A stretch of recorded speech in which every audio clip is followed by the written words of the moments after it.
The following first one நம்ம check பண்ணலாம் for any two integer. So 72 is an integer plus 108 is also integer. 72 108 நம்ம add பண்ணா என்ன ஆகும்? 108 plus 72 is 0, remainder 180. Here 180 is also integer. அப்போ மூணுமே integer இருந்தனா it is closed. என்ன சொல்லுவோம்? Closed property, that is closed under addition.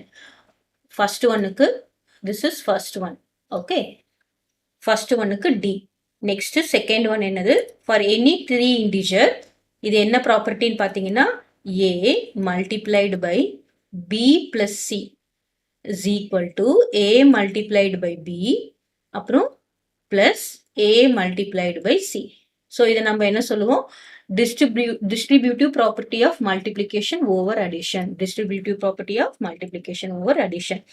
Multiplication over addition. ரெண்டு சிம்பல் வந்திருக்குல்ல, அதை அப்படியே சொல்லுவோம்.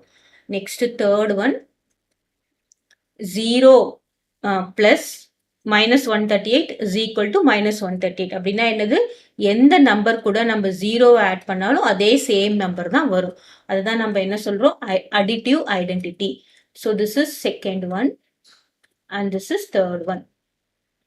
Next fourth one என்ன சொல்றோம்? For any two integers minus 5 into 10. அதாவது A into B. A multiplied by B is equal to B multiplied by A.